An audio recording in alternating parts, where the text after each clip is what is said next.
Kaiju number 8. What a great story this is. Kaijus fighting humans with guns and swords and all this crazy stuff. What more could you want, really? It's not trying to reinvent the wheel. It's not trying to do anything crazy to open up your mind to some brand new form of literature. It's literally just characters fighting big old kaiju. Now, I like this stuff. I think it's very straightforward, very simple to read, and something that you can just come back to and indulge within whenever you want. There is an issue, however, a pretty big one, and after doing a little bit of investigating myself, I think I finally figured out what it was, or what it is, and we're going to talk about it. Hold on a second. I have a brand new channel. If you enjoy video games and the general discussion of topics and documentation surrounding them, you will absolutely love this. As always, a link will be put in the description, but go and subscribe. I'd very much appreciate it, and I'm excited to continue making content for it.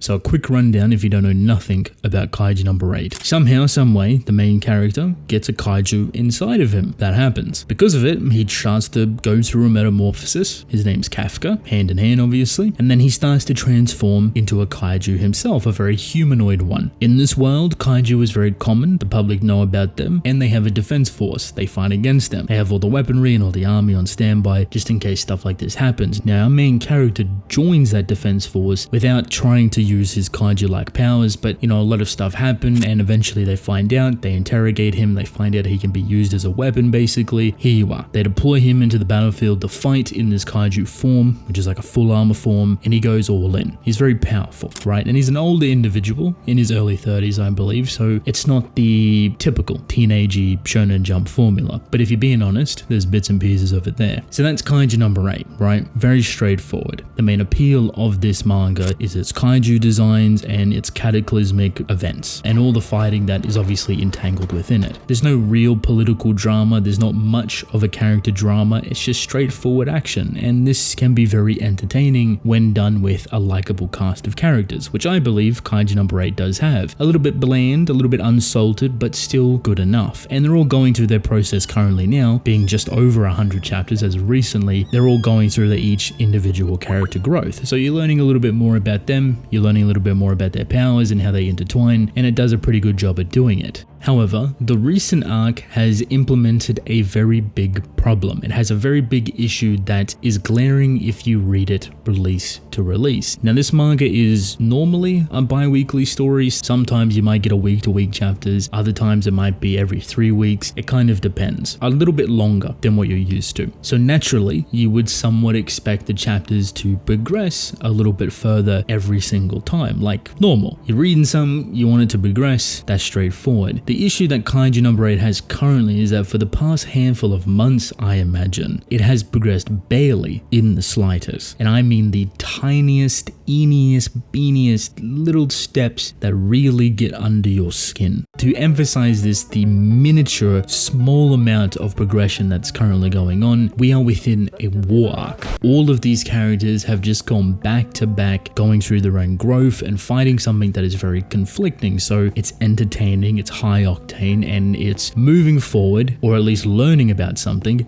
every single chapter. You're getting something every single chapter. So even if you spend 5 to 10 chapters with one character, you're still getting something that's pretty worthwhile, because not only are you within combat, but you're also evolving this character right here. Now, we've done that with a handful of characters now. The only one that's remaining, funny enough, is the main character. He hasn't had his big final fight yet, so of course we're gonna put it right at the end. But now we have a ticking time bomb. Someone that is very important to the main character has been captured by one of the most powerful kaijus in the story, a very intelligent and humanoid-like kaiju. They managed to do this very far away from everyone else, so they're panicking. They're not sure on what to do. They have to run to that location, and only the main character Kafka can get there on time. That is where the issue starts to come into play. You would think naturally, okay, we're going to get there as quick as possible. Time is of the essence. This character is in danger actively. So what does the author do? Well, we tiptoe towards actually leaving. You take these little steps before actually doing anything. I want to say it was about 4 to 6 chapters, around that number, which doesn't sound like a lot, but in Kaiju number 8's story, that could be anywhere between 1.5 to 2.5 months. So at the beginning of those 2 months, you know that someone is in danger, and the main character knows this, and he is about to leave. For 2 months after it, the main character still hasn't left and still hasn't made it to the location. He's not actively running, he's still in the exact same position. Now you're probably wondering, maybe they're just talking about stuff, maybe they're providing a bit more information, maybe they're dealing with something within the original location, and yes, they are. However, backup does arrive. The main character is not needed in the original location before, so there's no real excuse for the author to drastically drag on every single interaction that you can imagine before he gets the main character to where he needs to be. And you can tell that this has affected a lot of people. I would say it's not often that you get a lot of weekly stories dragging out their content in such a way that isn't really active. Sure, you can drag out a fight, sure you could drag out a very beautiful, heavy character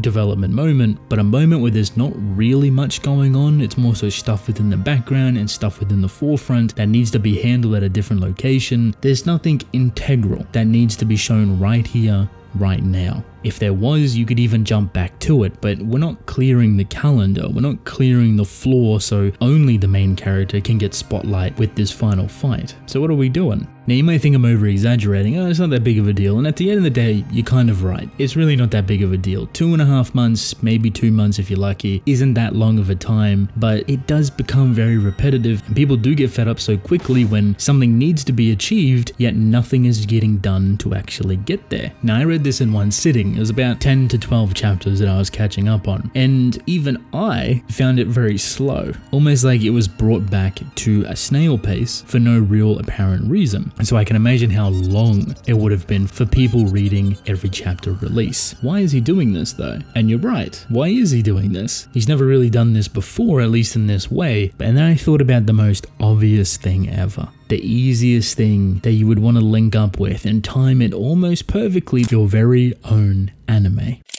So next month we have Kaiju number 8's anime, and I have a sneaking suspicion that the author is trying to time this big final fight, not of the story but just of the arc, with the opening days of the anime. To me this makes sense in a lot of different ways, but just attention. A lot of people are going to be talking about this big fight, a lot of people are going to be talking about this anime. It works really well together when you do it like that, and more popularity just blooms because of it. Personally, that's what it seems like currently, and it's the only reasoning that I feel like is kind of adequate. The author has never done stuff like this before. This should not be his concern though, because the anime has issues within itself. I'm sure you've seen a lot of the trailers that have released for it, and people have been very vocal, both good ways but also pretty rough ways. This is a character from the manga. This is the character designs from the anime. Can you tell the difference?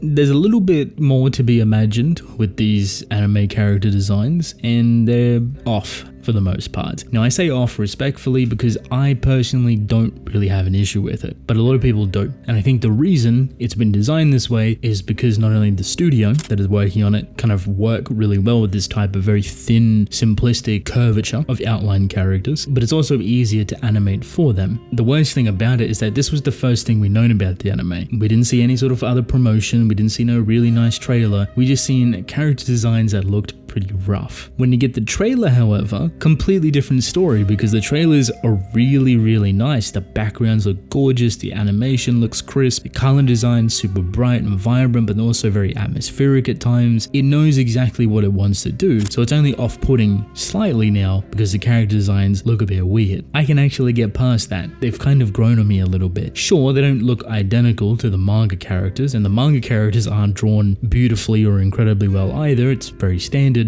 And I think even over the trailers they've slightly tweaked and improved them to make them match more. In reality, it's probably going to do really well, and deep down I hope that it does really well. So there's a lot of things riding on its success. Kaiju is very popular this year. Where do you think would be the best place to watch it?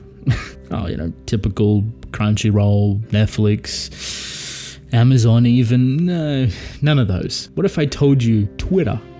X.com. For some reason, Kaiju number 8 is releasing on Twitter. Like, that is its casting platform. I'm sure it's going to be on Crunchyroll and whatever other anime sites are out there, yada yada. But what I seen marketed was that it would be releasing with English subs and potentially other subs as well on Twitter. And I'm sitting here confused, like, how does that even work? Realistically gain from that? Who proposed this idea? Who accepted this idea? Do I have to follow a certain account to get into it, click on it, and then just watch it play on my timeline for 20 minutes? I'm very curious on why they decided to do it. Lastly, Tell me why Youngblood and One Republic are doing the anime openings and endings for this show. Definitely wouldn't have been my first pick. It's not exactly who you think about when you think kaijus and monsters fighting each other, but then I thought to myself, maybe they're really trying to have a Western influence. So I'm wondering maybe they're putting a more Western marketing approach on a lot of their stuff. We posted on Twitter, we have American known singers and artists do the openings and endings. I for one have my fingers crossed, and maybe you're excited for it too. Welcome to the end of the video. If you've made it this far, thank you. I appreciate you. Leave a like and subscribe, that'd be nice. Also, check out some of these videos here. The more you watch, the more YouTube recommends. I love that, YouTube loves that. You'll probably enjoy the video too. Let me know how you feel about Kaiju number 8, if you're reading it, if you're excited to watch it. I'd love to hear your thoughts, and I will see you all later.